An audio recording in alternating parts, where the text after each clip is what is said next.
Películas que rompieron taquilla y marcaron una época. Después, obviamente, vino toda esta saga del Señor de los Anillos, vino Harry Potter, vino estas grandes franquicias que de cierta manera, eso, no tenían ningún tipo de pudor en derrochar este dinero, ¿no? En pantalla.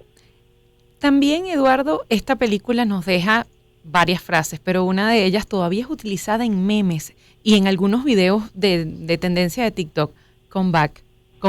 Pero igual lo dejaste morir. Y también, no solo el comeback, sino la pregunta eterna de los seguidores, que incluso hay foros en internet.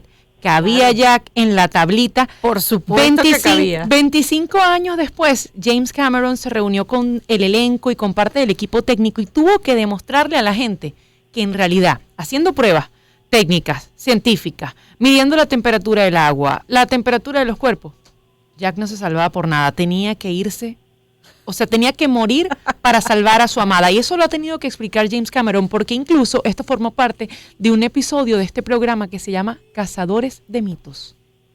Es así. Bueno, yo creo que si Titanic hubiese terminado de otra forma, no se hubiese convertido en la película icónica que es hoy en día, ¿no? Yo creo que todas estas películas que tienen estos finales trágicos y de cierta manera que nos dejan reflexionando y pensando durante mucho tiempo, son esos los elementos que lo que la hacen tan memorable. Entonces, bueno, yo creo que James Cameron sí tenía que sacarse esta espinita. Él demostró, como dices tú en este documental, que ciertamente ambos cabían en la tabla, pero si se montaban en la tabla, los dos iban a morir de frío, porque obviamente las circunstancias que habían en ese momento eran demasiado desoladoras para ambos. Y bueno, pero yo creo que como dices tú, no solamente esta frase, la de Don't let go, Jack, etcétera.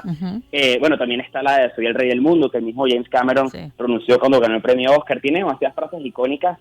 Y bueno, yo les quiero comentar una anécdota. Cuando fui a verla en el cine, yo obviamente no quería perderme ninguna de estas escenas. Y bueno, la película dura casi 3 horas. Sí. Y en un momento tuve que ir al baño y me perdí todas las escenas icónicas que no quería perderme.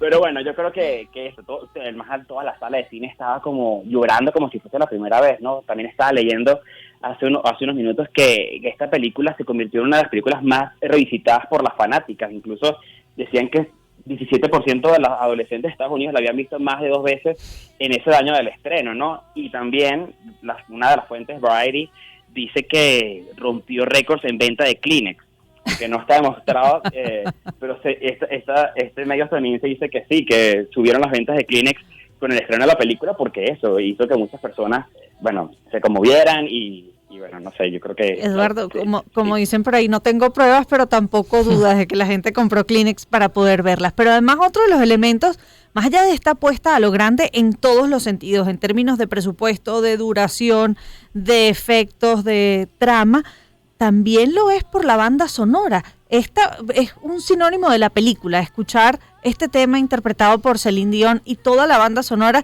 a lo largo de esas escenas memorables. Y cómo olvidar aquella del vidrio empañado y la mano dejando su rastro. Los músicos del Titanic, aún hoy, gente que no ha visto Titanic, dice, estás como los músicos del Titanic.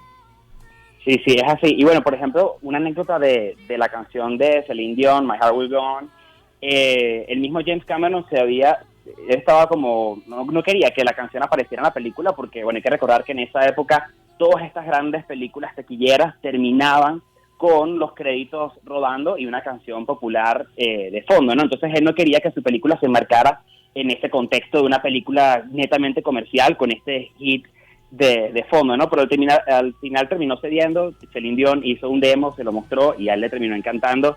Y creo que eso, uno puede ver una imagen de Titanic y ya nos viene a la memoria la canción de Celine Dion y bueno, se convirtió en una de las mejores canciones de películas de todos los tiempos.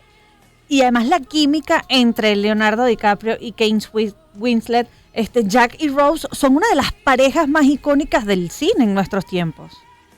Es así, yo creo que por ejemplo las personas que crecieron en la década de los 90 o bueno, ya vivieron esta película en su adolescencia, creo que querían imitar este romance, ¿no? Este romance como imposible de Romeo y Julieta. Y bueno, si bien mi generación tuvo otros ejemplos como, no sé, Edward y Bella en Crepúsculo, creo que los millennials de los 90 tuvieron este romance y bueno, vaya qué romance, ¿no? Es tremendo la química que tú dices, como como lo acabas de mencionar. Y por ejemplo, otra anécdota decía que una de las escenas más icónicas de la película en la que Rose se tiene que quitar sus trapos para mostrarse a Jack, esta Kate Winslet, para romper el hielo de cierta forma, ella en su primer encuentro con Leonardo DiCaprio hizo este encuentro y se quitó todo para que no hubiese ningún tipo de barreras entre ambos, ¿no? Y bueno, yo creo que eso ayudó notablemente a la química entre los dos. Entiendo, además tienen una gran amistad desde esos tiempos de filmación en 1996-97. Sí, no, son grandes amigos, Kate y Leonardo DiCaprio, y bueno, hasta el sol de hoy, ambos en entrevistas, por ejemplo, Kate Winslet, que estrenó recientemente la película de Avatar, El Camino del Agua, todo el mundo le sigue preguntando sobre su papel en Titanic. Yo creo que es de estos papeles que la van a perseguir toda su vida, si bien ella tiene una carrera consolidada en Hollywood, y también DiCaprio, ambos, marcaron su carrera con esta película súper icónica. Y eso, yo creo que van a responder preguntas sobre Jack y Rose hasta morir, ¿no? Y sobre todo el recuerdo quizás del sonido de los dedos de Jack cuando Kate los levanta de la tablita, como cuando estás despegando literalmente. Mira, me ganas de llorar. Y bueno, nunca te dejaré, creo que, o nunca te dejaré morir, no recuerdo la frase, recuerdo el comeback, pero ya lo dejaste morir, ahí fue, se marchó. Sí, es así, ¿no? Hay muchísimas escenas icónicas. Y para también quisiera comentarles que Titanic es muy curioso porque muchos pensamos que esta película fue la primera que trató el tema del hundimiento del Titanic, pero la verdad es que anterior a 1997 ya se habían hecho 11 películas, 10 producciones de televisión y distintas obras de teatro sobre el hundimiento del Titanic, obviamente ninguna con el presupuesto que tuvo esta película, y bueno, incluso un año antes del estreno de Titanic se estrenó una película para televisión con Catherine Zeta-Jones, que fue de hecho una de las primeras que retrató el hundimiento del Titanic en dos partes, porque antes había hecho el hundimiento como si fuese un bloque que se hunde completo al mar, y esta serie de televisión fue la primera que lo retrató partiéndose en dos pedazos, ¿no? Que también lo vimos en la película de James Cameron. Eduardo, muchísimas gracias por acompañarnos en este tercer capítulo del seriado Cine Millonario, películas que rompieron taquilla y marcaron una época, hoy hablando de Titanic. Esta que sí la vi en el cine, en su estreno. Yo la vi en Puerto La Cruz.